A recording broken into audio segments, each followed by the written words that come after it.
Bonjour, c'est Cybercafé. Cette semaine, on est chez Depinksy, une société qui fait du cinéma interactif. On en saura un petit peu plus tout à l'heure. Vous allez tout savoir sur le jeu le plus attendu de la rentrée, Final Fantasy X2.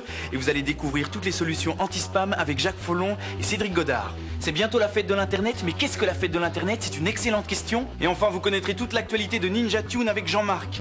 On se retrouve tout de suite après le générique.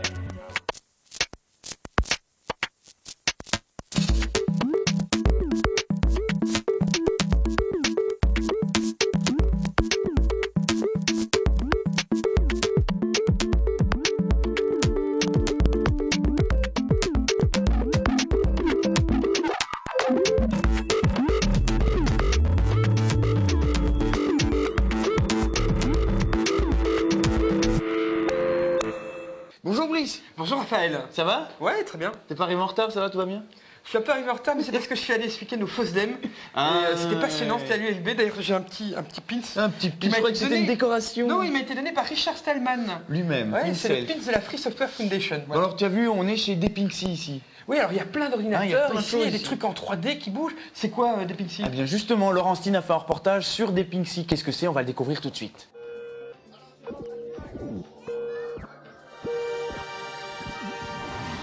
Cet univers aquatique dans lequel se promènent ces dizaines d'enfants a été créé à Bruxelles par la société Depinksy.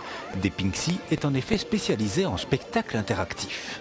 Ce sont des spectacles, donc des systèmes assez grands pour un grand nombre de personnes, à partir de plusieurs dizaines jusqu'à plusieurs milliers de personnes, qui tout ensemble, c'est l'interactivité, vont pouvoir contrôler, modifier les composantes du spectacle, c'est-à-dire l'image bien évidemment, mais aussi le son, les effets spéciaux, effets lumière, effets pyrotechniques et autres. Depinksy crée donc de véritables univers virtuels. Cela peut être une visite d'un musée ou d'un site archéologique reconstitué ou une plongée dans un univers inaccessible comme le corps humain ou encore des univers totalement imaginaires pour des applications ludiques. L'originalité du concept repose sur le fait que les spectateurs maîtrisent véritablement le déroulement de l'aventure. On a développé plusieurs systèmes d'interactivité suivant en fait le nombre de personnes qui simultanément peuvent interagir avec l'écran, avec les images, avec le son. Donc on est ici par exemple dans un théâtre interactif qu'on a créé pour des salles de 20 à 200 places.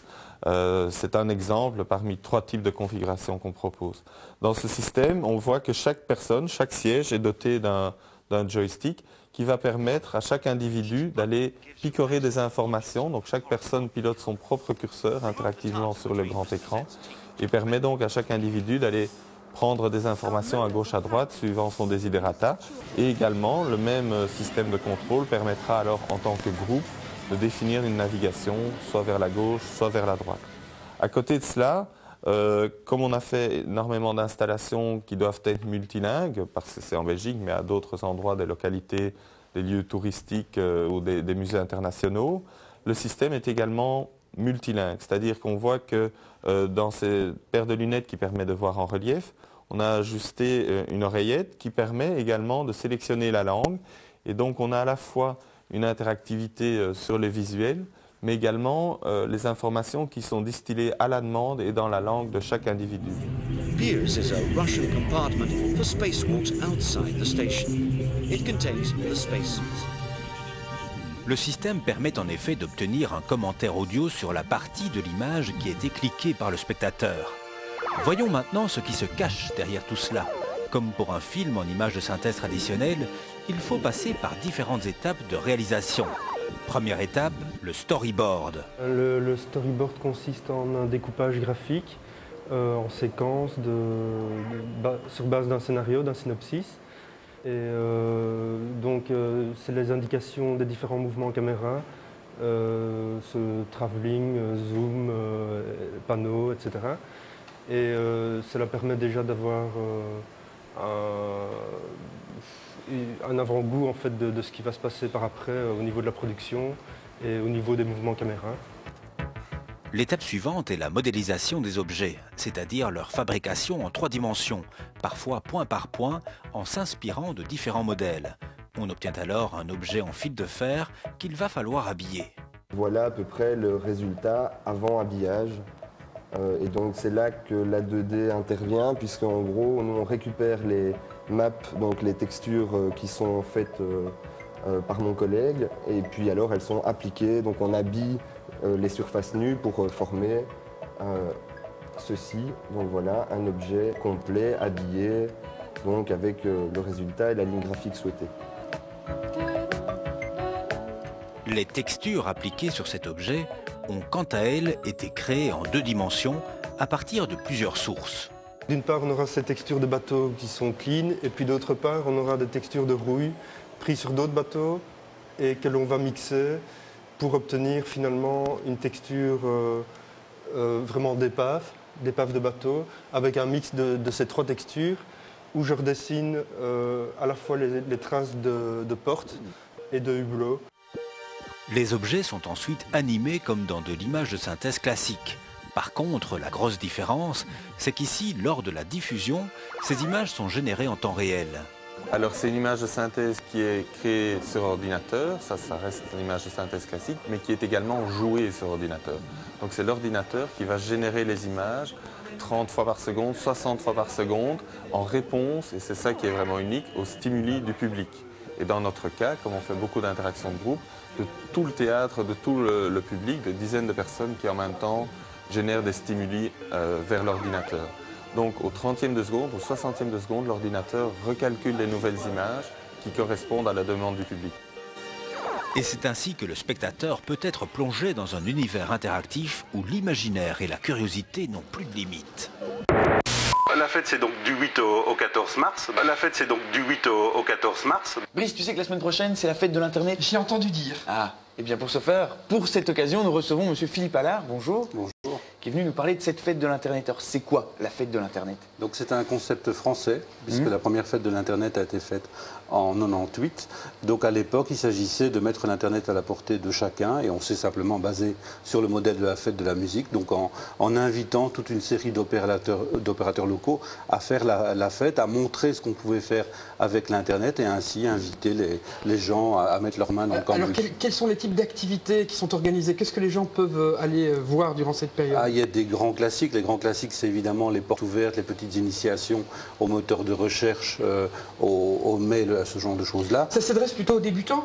Souvent, c'est le cas. Donc souvent, sont des gens qui n'osent pas, qui voudraient savoir comment ça marche, ou qui voudraient acheter du matériel, mais avant de faire l'investissement, ils aiment bien un peu découvrir. C'est-à-dire que si vous utilisez l'Internet tous les jours depuis des années, c'est peut-être pas la peine d'aller à la fête de l'Internet alors? C'est pas vraiment des choses. Oui, on peut toujours découvrir des choses, parce qu'en fait, beaucoup d'utilisateurs sont un peu monomaniaques. Ils ont quelques créneaux.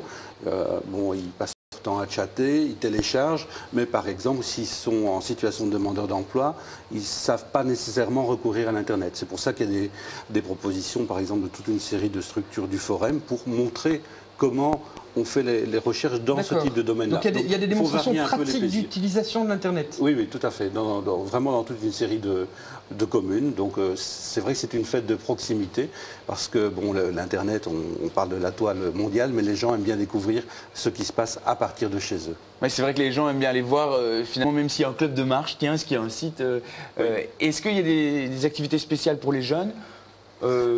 Oui, il y a par exemple des propositions de jeux en réseau. Je pense à Waterloo, où l'administration communale met des bus devant la commune, et l'après-midi, les jeunes sont initiés au chat ou aux jeux en réseau. C'est génial, ça. Oui, c'est une façon d'aller comme ça, de goûter. Jouer au jeu de guerre à Waterloo, c'est sympa. Oui, non, c'est vrai que le contexte est un peu particulier. Il y a des choses assez originales. On a par exemple un séminaire de l'AWC. Alors, l'AWC... Qu'est-ce que l'AWC? J'imagine que ça n'a strictement rien à voir avec les toilettes. Non, c'est l'association des webmasters catholiques qui fait un séminaire à l'attention des prêtres qui veulent se former à l'Internet. Non, c'est génial. C'est une des choses qui se passe. Et donc, ça montre bien que l'Internet pénètre tous les milieux. Alors, ça se passe où et c'est de quand à quand exactement? Alors, la fête, c'est donc du 8 au 14 mars. Donc, elle est vraiment dispersée, si ce n'est qu'on a un point fort, c'est le lundi 8 mars, avec les rencontres wallonnes de l'Internet citoyen à Charleroi, qui est vraiment l'activité de lancement de la fête, avec 4 axes assez importants. Il y a la création numérique, il y a les e-bibliothèques, parce que c'est un secteur important. Il y a toute la notion d'Internet pour tous et tout ce qui est aussi commune numérique. Mais alors là, ça c'est la fête là-bas, mais j'imagine qu'on peut faire la fête aussi depuis chez soi, par Internet. Il y a un site? Il y a un site, c'est www.fête-internet.be, et on a mis en place un wiki pour essayer un petit peu d'amener les gens à cet outil. Alors un wiki, 2 mots sur ce qu'est un wiki, parce que c'est pas évident. C'est un système où tout le monde peut créer du contenu sur un site web. Simplement, tu tapes du texte et quand tu veux créer un lien... Tu rajoutes chaque fois. Oui, mais quand tu veux créer un lien, ce qui est la difficulté, là il faut connaître un peu comment on exprime les liens, bah, tu mets simplement un mot avec 2 majuscules, et quand tu rafraîchis la page, il y a un lien qui est créé automatiquement, tu cliques dessus, et puis tu crées une autre page. Ça s'appelle un wiki, c'est une façon des plus simples de créer du contenu sur Internet. C'est voilà. Voilà. Bah, merci d'être venu nous parler de la fête sur Internet et puis on se retrouve là. Donc du 9 au 14, c'est ça? Du 8 au 14. Du 8 au 14.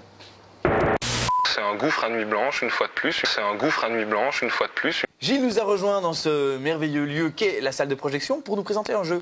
Oui, un jeu qui avait marqué son temps à l'époque, puisqu'ici on a la version console du non moins célèbre Baldur's Gate Dark Alliance 2, hein, qui était, rappelons-le, le digne héritier de Diablo, Diablo 1, Diablo 2, enfin tout le foin et le succès mondial qu'on lui a connu. Est-ce que c'est une réédition d'un ancien jeu ou alors c'est juste la c'est un peu l'adaptation console de la version Baldur's Gate PC. La version de Baldur's Gate PC proposait un mélange de RPG et de hack and slash.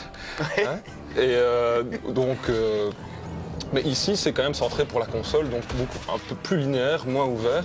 Et le principe reste toujours le même. Dès le début de l'aventure, on choisit une classe de personnages propre à l'univers de ce qu'on a connu dans les séries des Donjons et Dragons. Donc on choisit entre... L'univers de Tolkien avec des magiciens, des mages, des bonnes sœurs, on dirait? C'est ça, oui. Comme ça, c'est au niveau des rencontres qu'on fait dans le jeu. L'univers politique français, non. Mais les graphismes sont assez jolis, je trouve. Oui, la réalisation de ce titre est assez remarquable quand même. Je veux dire... à qui ça s'adresse ce genre de jeu? Puisque tu me le demandes, à qui s'adresse ce jeu? Bon, c'est quand même aux gens assez passionnés de tout ce qui tourne autour du RPG pur et dur, c'est-à-dire passer son temps à monter son petit personnage, hein, c'est un peu à mon avis. Donc on peut l'habiller, on peut lui mettre sa petite tenue. Telle une Barbie, on passe son temps à lui choisir ses beaux gants et tout ça, qui évidemment donne une série de pouvoirs et d'aptitudes pour en tout cas affronter.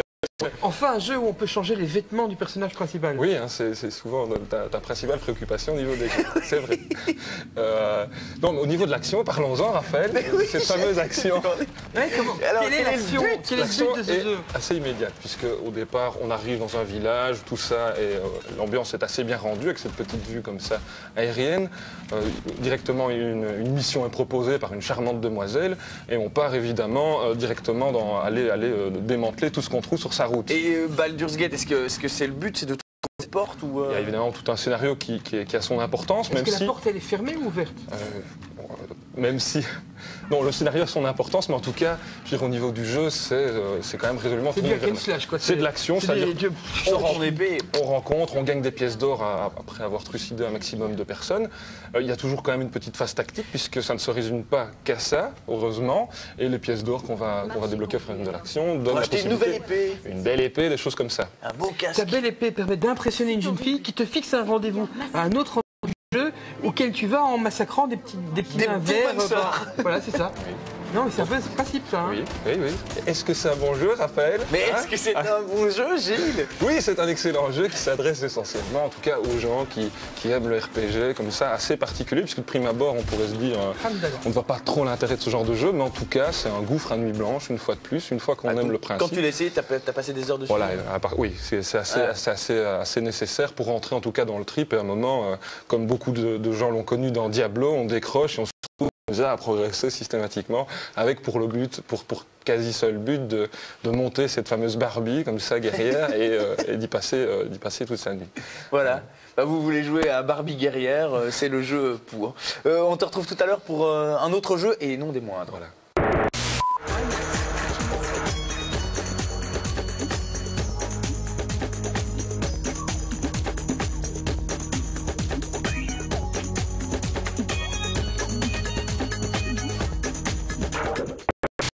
grâce à Orkut, tu vas pouvoir retrouver les amis de tes amis et faire plein de choses avec eux. Alors Brice, Cédric, des Geek News.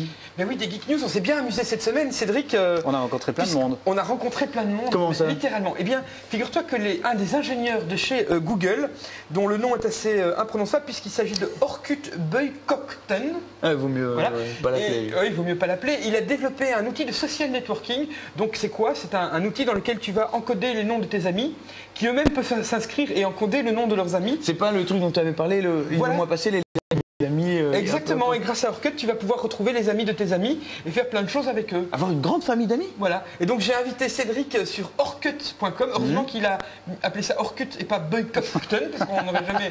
Voilà, et c'est évidemment fait à la Google. Et moi, ça va vite, c'est simple, on peut mettre sa photo, on peut se balader dedans. Et alors ce qui est génial, c'est qu'il y a une possibilité de rejoindre des communautés. Donc des communautés... Comme par exemple celle que nous avons créée pour Cybercafé, où nous sommes seuls pour le moment avec Laurent Jadot. Une secte sur Internet. C'est ça, c'est des sectes. Et c'est quoi une communauté sur Orkut? O-R-K-U-T, hein, je ne sais pas si on dit Orkut ou Orkut. Une communauté, c'est des forums, c'est des événements. Ouais. Et donc, par exemple, nous, on a mis des rendez-vous pour la diffusion de l'émission, la grille de l'émission. Bien. Les gens peuvent discuter, et puis ils peuvent surtout voir les autres membres de la communauté, qui sont-ils, qui sont leurs amis. Et puis, tu peux mettre aussi ton profil amoureux, qui tu aurais envie de rencontrer dans la vie, ou professionnel, quel boulot tu as envie de faire. Donc, bref, c'est un outil pour faire des rencontres. Et puis, ça va très très vite parce qu'on envoie son carnet d'adresses sur Orkut, et puis ensuite, son carnet d'adresses envoie à d'autres carnets d'adresses, etc. Ça peut... Ah oui. Et ça va très vite. Et alors tu navigues évidemment de ton ami à un autre ami, etc., etc. Alors ce qui est génial, je ne sais pas si tu as remarqué, mais il y a des statistiques où tu vois les stars, c'est-à-dire les gens qui sont le plus connectés. Et dans ces stars, figure-toi, pour faire un enchaînement, qu'il y a Marc Canter. Marc Canter était le fondateur de Macromind, qui est devenu Macromedia, qui est vraiment une star sur Orkut, puisqu'il connaît beaucoup de monde dans le monde de l'informatique. Et toi, t'en es où là-dedans? Moi, je suis tout petit. Et puis, il y a une autre star qui est Tim O'Reilly. Tim O'Reilly, je ne sais pas si vous voyez qui c'est. C'est un des plus grands éditeurs du monde. C'est un des plus grands éditeurs de livres open source. Dont on va parler tout à l'heure. On va parler carrément tout de suite, puisque ce week-end c'était le FOSDEM, on en a déjà parlé dans Cybercafé, le Free and Open Source Developer European Meeting, tous les geeks du monde réunis à l'ULB, et notamment Tim O'Reilly était là, faisait une conférence, et eh bien j'ai acheté un petit livre très amusant, un bouquin de geek. Cédric, je te l'offre, mais je te le prête. Merci. Je te le prête parce qu'il est dédicacé. Je te l'offre, mais je te le prête, t'as entendu. Non, il faut que tu me le rendes parce qu'il est dédicacé par Tim O'Reilly. C'est pas n'importe quoi. Et c'est quoi The Joy of Tech? C'est un cartoon qu'on trouve sur le site internet de The Joy of Tech, qui est fait par Snaggy et Nitrozac. C'est un couple dans la vie. Non, Snaggy et Nitrozac, un couple dans la vie. Et tout est fait sur ordinateur avec Fireworks en vectoriel. Mais tout est en anglais? Et c'est en anglais, oui. Okay. Et c'est que des gags pour geeks, mais vraiment geeks, que seul un geek peut comprendre. D'ailleurs, le dernier, c'est sur le code source de Microsoft Windows, qui est apparu sur le net librement. Et justement, c'est de ça que j'avais envie de vous parler à tous les deux.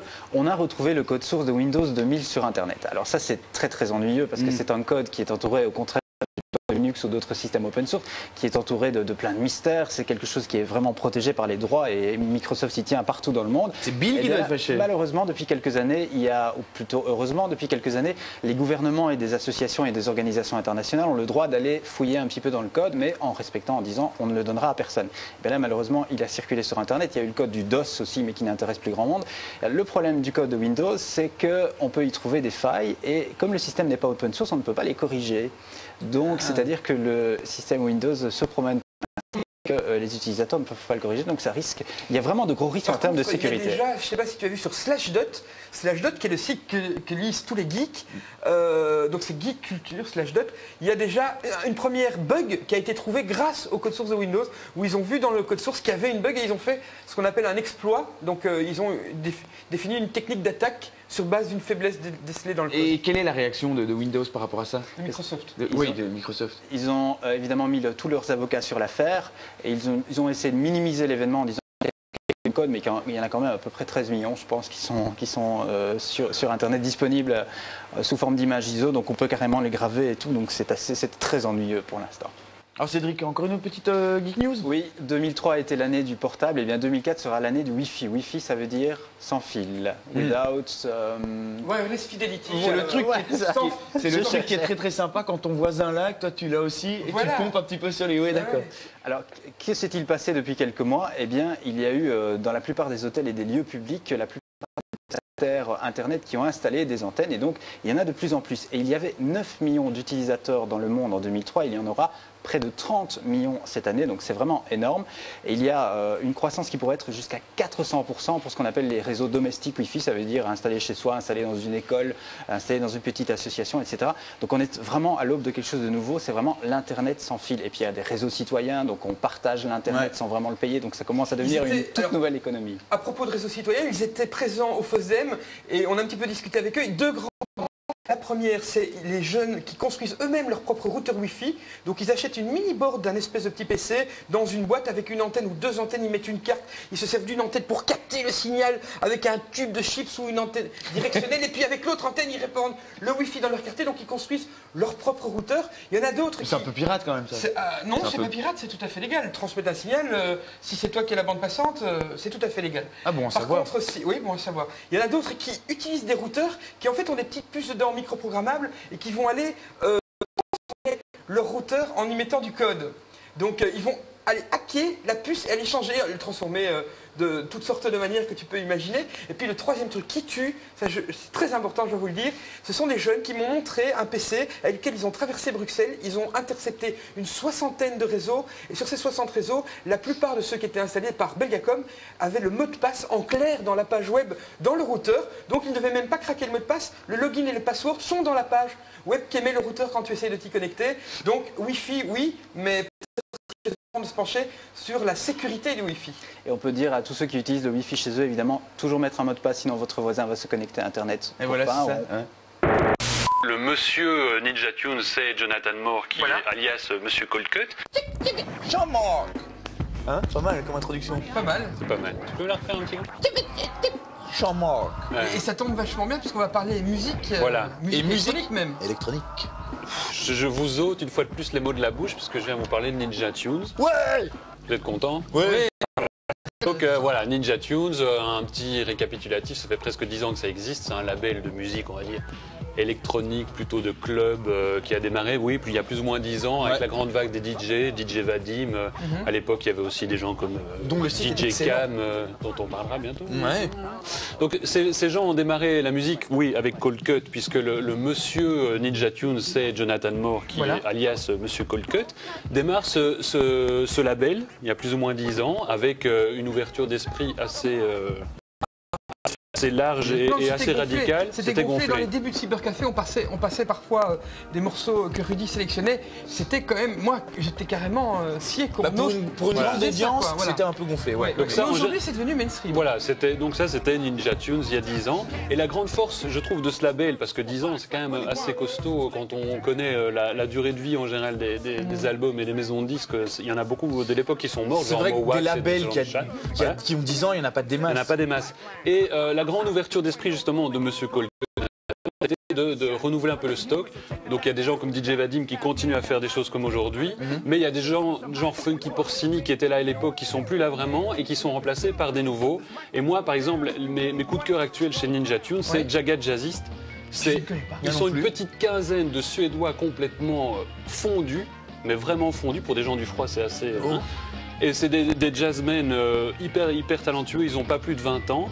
Ils sont 15 sur scène et il y en a qui jouent du trombone pendant que d'autres font de la clarinette, du vibraphone, en même temps ils utilisent des warps et tout ça. Je crois que Cinematic Orchestra, c'est aussi une c'est génial. Voilà, c'est ça, tout à fait. Et donc c'est un peu comme ce que fait Mathieu Herbert, ou alors Mathieu Herbert c'est beaucoup plus symphonique. C'est plus symphonique. Eux, c'est vraiment une grande fête hyper balèze, hyper bruyante, mais c'est vraiment la grande fête. Et donc moi je vous parle d'aujourd'hui de Ninja Tunes parce qu'ils sont toujours là, toujours aussi actifs, toujours aussi ouverts d'esprit. Mais ils ont une actualité. Et ils ont en plus une actualité assez brûlante puisqu'ils viennent de sortir le Zen TV DVD. C'est un DVD qui regroupe 35 clips de l'histoire de Ninja Tunes, donc ça va à ces gens dont je vous parlais, donc Cinematic Orchestra ou Jagged Jazzist ou Amon Tobin qui aussi fait partie de cette grande écurie. Donc ça c'est une chose, c'est super intéressant parce que les clips vont de l'art vidéo le plus VJ et conceptuel où c'est des extraits de Tony Blair qui vocifère avec une surimpression de la forêt amazonienne en train d'être coupée. C'est un côté presque caricatural mais qui est intéressant, mais ça va dans des univers complètement différents qui vont de l'animation au dessin animé, au truc beaucoup plus poétique. Par exemple DJ Vadim c'est un petit lapin blanc. Blanc, oui, qui dégomme un peu ses camarades, mais il y a toujours une portée intéressante, je trouve, dans ce qu'il propose. Donc ça, c'est le Zen TV DVD, donc on va voir quelques extraits. Mais il y a aussi l'autre actualité, c'est que fort de leurs 10 ans de carrière, ils ont voulu marquer un grand coup et ils sont partis en tournée. Donc ils viennent de faire Londres-Manchester et samedi, ils seront à l'ancienne Belgique. Quoi ? En Belgique ? En Belgique, ici même, à Bruxelles, à partir de 9h. Ouais. Ils ne sont pas tous là. Il y aura Kid Koala, il y aura Monsieur Colcut, donc un laptop set. Enfin, plein de gens, vous pouvez voir ça sur le site de l'AB ou sur le site de Ninja Tunes. Et ils sont là, donc, à l'ancienne Belgique, ce samedi, de 9h à 3h du matin. Super. Un bon week-end qui débutera. Après la publicité, on se retrouve avec des lois anti-spam, des sites décalés et Final Fantasy X2.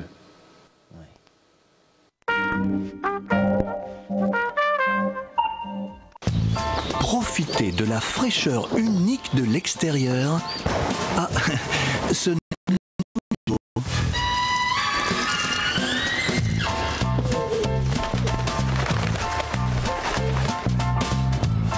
Voilà pourquoi aujourd'hui, il existe en plus de votre Dash classique, Dash plein air. Votre linge est éclatant de propreté et respire la fraîcheur du linge séché à l'extérieur.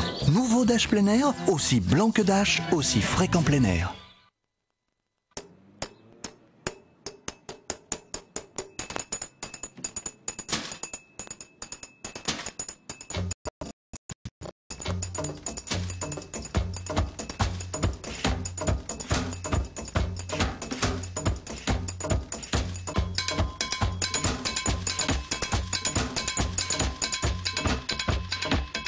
Du 16 février au 6 mars, confection gratuite de tentures chez Ikea. Ah oui, cette bronchite. Et cette coupure, une chute de vélo. Cette période difficile avec ces maux d'estomac. Aujourd'hui, c'est le stress et ma tension. J'ai oublié la moitié de tout ça. Mais mon médecin, lui, se souvient de tout. Tout est là, dans mon dossier médical global. Avec toutes ces infos, il me soigne mieux, plus vite et moins cher. Sans parler de la prévention. Votre dossier médical global. Conservez votre passé médical, c'est protéger votre santé demain. Ouvrez-le vite chez votre médecin de famille.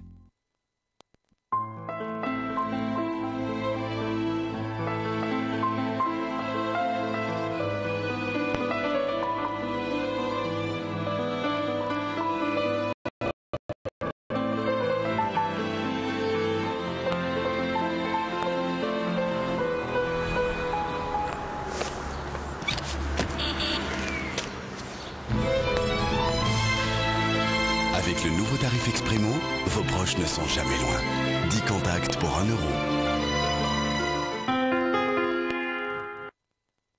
J'aime l'hiver, mais pas pour ce qu'il fait à mes cheveux. Le vent et le chauffage les rendent tellement secs et statiques. Maintenant, il y a Pantene Pro V, soins réparateurs et protecteurs. Soigne les effets néfastes de l'hiver et laisse les cheveux plus lisses et plus doux en 10 jours seulement. Abîmé par l'hiver, soigné par Pantene Pro V.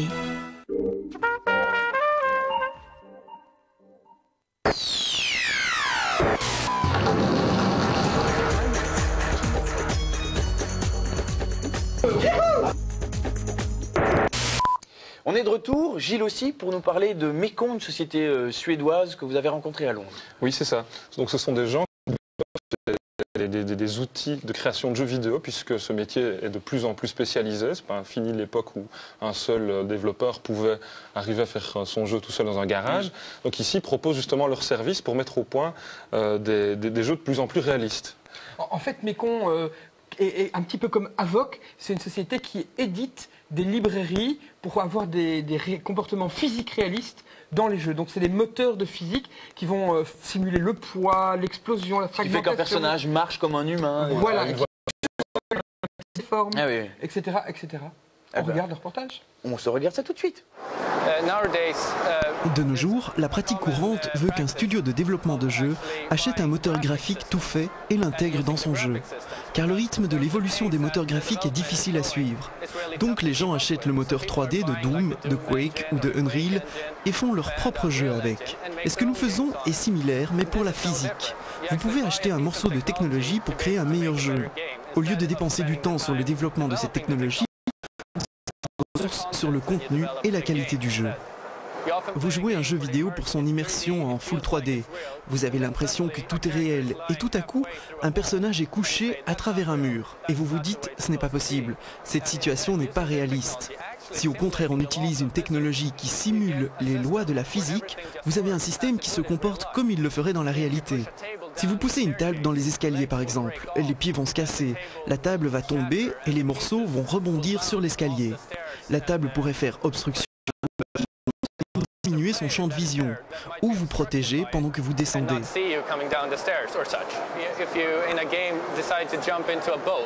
Si dans un jeu vous montez sur un bateau, celui-ci va tanguer, la voile va battre avec le vent et le vent va faire avancer le bateau.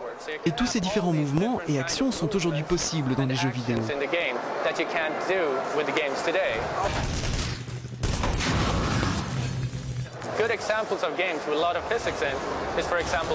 Un bon exemple de jeu avec beaucoup de lois physiques, dont on a beaucoup parlé depuis la vidéo de l'E3. Dans les jeux de voiture aussi, il y a énormément de lois physiques, mais elles font leur apparition dans toutes sortes de jeux aujourd'hui. Doom 3, par exemple, a impressionné tout le monde avec son moteur physique. Ils l'ont développé eux-mêmes car ils ont beaucoup de ressources, mais tout le monde n'a pas les ressources internes de ID Software. Donc c'est une opportunité pour nous de pouvoir vendre cette technologie comme middleware, c'est-à-dire un logiciel que d'autres studios vont utiliser pour créer un jeu bien plus riche au lieu de développer cette technologie en interne. Et donc ça va limiter quelque part les messages non sollicités. Jacques, depuis le 1er janvier, il y a quelque chose qui a changé au niveau du spamming. Qu'est-ce que c'est? Effectivement, la réglementation belge a changé. Et donc on est passé des règles qu'on appelait l'opt-out aux règles qu'on appelle l'opt-in. Qu'est-ce qu'est l'un et qu'est-ce qu'est l'autre? Excellente question. Donc l'opt-out, c'est donc un ensemble de règles qui permettaient aux gestionnaires de bases de données, donc aux gens qui collectent les adresses, de leur demander de remplir un questionnaire et de considérer par défaut que le commerciaux par la suite. Ah oui, je veux bien recevoir des publicités. Et le oui étant déjà coché. Ah d'accord.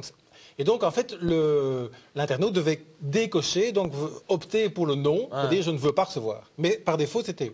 Et donc on est passé au système de l'opt-in, et l'opt-in en fait veut dire que la case est vierge et que donc l'internaute doit dire je veux recevoir des emails publicitaires. Ça veut dire que psychologiquement, il doit prendre conscience du fait qu'au moment où il s'inscrit, il demande à recevoir des mails. Avant, quelque part, il ne savait pas qu'il acceptait. Voilà. Ou par distraction. Voilà, disons qu'il... C'est que depuis le 1er janvier 2004, tous les gestionnaires de bases de données, donc tous les gens qui avaient collecté des adresses, sont obligés en fait de recontacter l'ensemble des internautes. Alors, ils avaient collecté des adresses dans un système tout à fait légal auparavant, mais puisque la loi a changé, ils doivent les contacter en disant voilà, est-ce que j'ai votre adresse, est-ce que vous souhaitez continuer à recevoir des emails?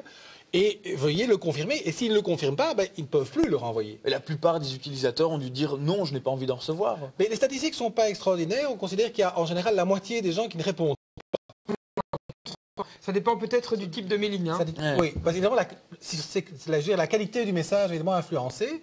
Mais donc, ils sont obligés, ils l'ont fait. Donc, on a reçu pas mal de mails dans les derniers mois de 2003 pour dire, bon, est-ce que vous souhaitez continuer à recevoir de l'information? Et on constate évidemment qu'il y a pas mal de gens qui se sont inscrits il y a très longtemps à une base de données, qui ne savaient plus et qui disent peut-être non, qui ne répondent pas, simplement. Donc, effectivement, ça a changé. Et donc, ça va limiter quelque part les messages non sollicités, puisque maintenant, les consommateurs vont devoir dire « Ok, je veux vraiment recevoir. » Donc, maintenant qu'on a les informations juridiques, on va voir les solutions techniques.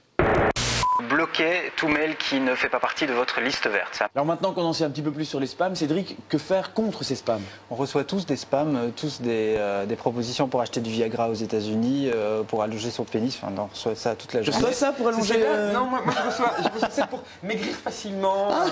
Bon, là, chacun nos petits Alors, on peut dire que pour contrer le phénomène des spams qui est devenu très inquiétant, il faut savoir que par exemple sur les adresses il y a à peu près une centaine de mails spam qui arrivaient jusqu'à ce qu'on mette en place au serveur. Ils font le tri déjà. Exactement. Alors il y a des solutions de deux types, solutions radicales ou solutions, on va dire, aidées par la machine. On peut peut-être parler tout d'abord des solutions radicales, qui sont le passage par soit des logiciels, soit des services en ligne. C'est le cas notamment de Hotmail qui propose ce genre de service depuis quelques semaines, ou encore SpamArrest qui propose Mailblocks. Mailblocks. Spam. Qui propose tout mail qui ne fait pas partie de votre liste verte. C'est un petit peu comme les feux, quand c'est rouge on ne peut pas passer, quand c'est vert on peut passer. Alors c'est l'utilisateur qui doit donner l'autorisation alors. Exactement. Les personnes vous envoient des mails et ensuite les mails leur reviennent en retour, ou plutôt une demande d'autorisation leur revient en retour. On clique sur une URL et ensuite on est accepté dans la liste verte si l'utilisateur est d'accord. En fait ça permet de s'assurer que l'émetteur du mail est bien un humain et pas un logiciel de spamming. C'est tout ce que ça fait. L'humain doit avoir le choix, et alors que la machine... L'humain doit ou en tapant un code, ça dépend, il y a plusieurs systèmes. Mais donc ça permet de distinguer les mails envoyés automatiquement des mails envoyés par des vrais humains. Ah oui. C'est tout ce que ça fait. Il y a pas mal de services qui sont anglophones pour l'instant, donc les gens reçoivent des mails en anglais, mais il est possible de glisser une petite phrase ou deux en français à la fin du mail, et tous ces systèmes sont appelés évidemment à être localisés. Il y a même un logiciel qui s'appelle SpamSlam que tu peux installer sur ton ordinateur, il existe pour Windows et pour macOS, et lui permet carrément de personnaliser complètement le template du message qui est envoyé automatiquement. Dire salut, c'est Cédric Godard avec ta photo. Si tu es bien un humain, clique ici. Si tu es un sale spammer, ne clique même pas. Tu utilises non, moi je n'utilise pas SpamSlam, moi j'utilise Mailblocks, qui est un service qui se fait au niveau du serveur. SpamSlam, c'est un logiciel que tu installes sur ton PC.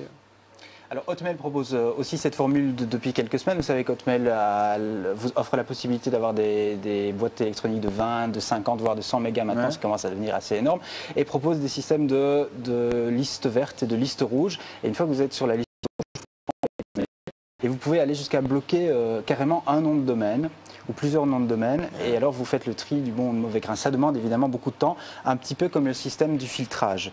Oui, parce que là, les gens ne peuvent pas automatiquement se rajouter dans ton adresse book en répondant à un message. C'est toi qui dois le... Il faut être d'accord pour ajouter cette personne au carnet d'adresse ou à la liste verte, qui n'est pas forcément un carnet d'adresse. Et puis évidemment, les techniques du filtrage qui sont utilisées par la plupart des logiciels aujourd'hui, notamment Outlook, qui sont assez...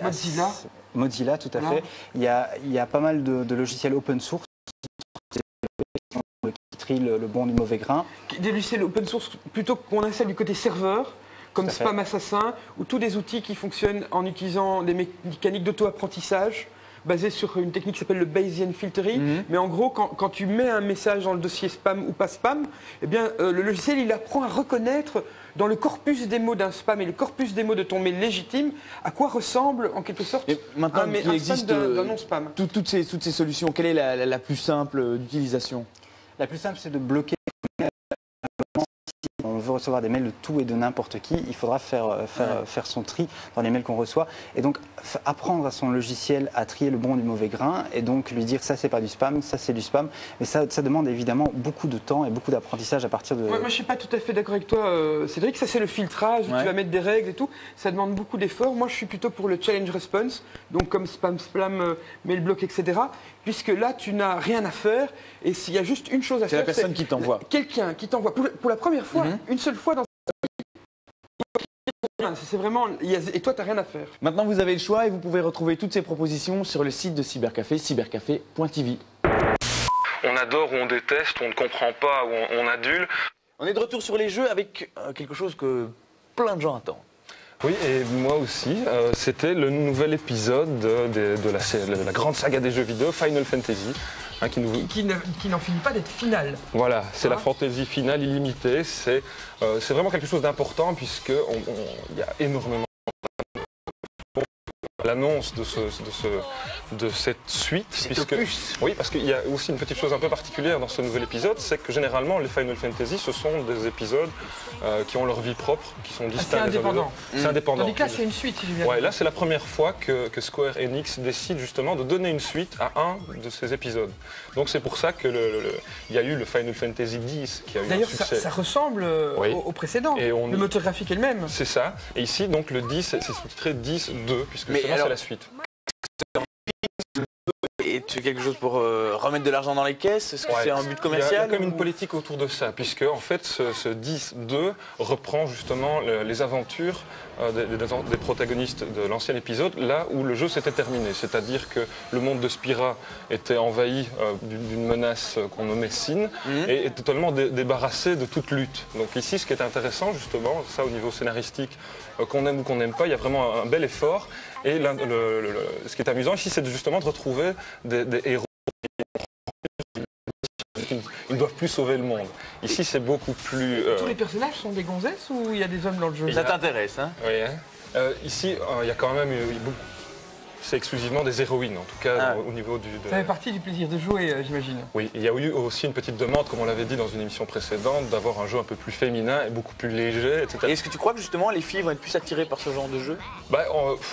Je vois pas l'intérêt pour elles. Bah non, mais d'incarner... Ce qui est intéressant justement ici, c'est qu'on a des personnages qu'on a connus, donc on découvre bon téléfilm. Dallas. C'est un mauvais téléfilm. On voit des anciens joueurs, il y a un tel... Attends, un enfant, bref, il y a plein de choses. Ah oui, il y a des ça. suites comme ça. Donc l'intérêt ici, justement, est d'avoir des personnages qui se posent un peu des questions plus futiles, métaphysiques, en disant, bah tiens, moi j'ai rempli ma mission, qu'est-ce que je vais devenir? Et en tout cas, ce Final Fantasy est essentiellement léger et n'a jamais aussi bien porté son nom, puisqu'on découvre directement l'héroïne principale qu'on avait connue renfermée, comme ça, pas très...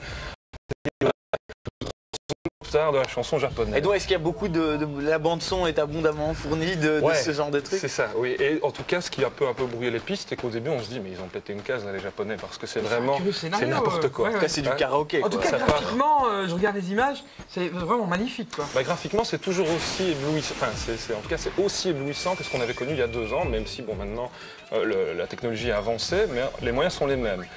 Mais en gros, par rapport à l'épisode précédent... Oui, c'est ça. Est-ce que si on a pris du plaisir à jouer à l'épisode... Je pense que oui, mais ça s'adresse exclusivement aux gens, en tout cas, qui ont connu l'épisode 10. Parce que je ne vois pas vraiment l'intérêt d'acheter le 10 bis si on n'a pas de voir toutes les pérégrinations d'état-physique et légères de ces héroïnes qui se prennent pour des pop stars. On va pas comprendre, quoi. Voilà, non, on peut se demander dans quoi on tombe. Et en tout cas, tout ça ne sera vraiment...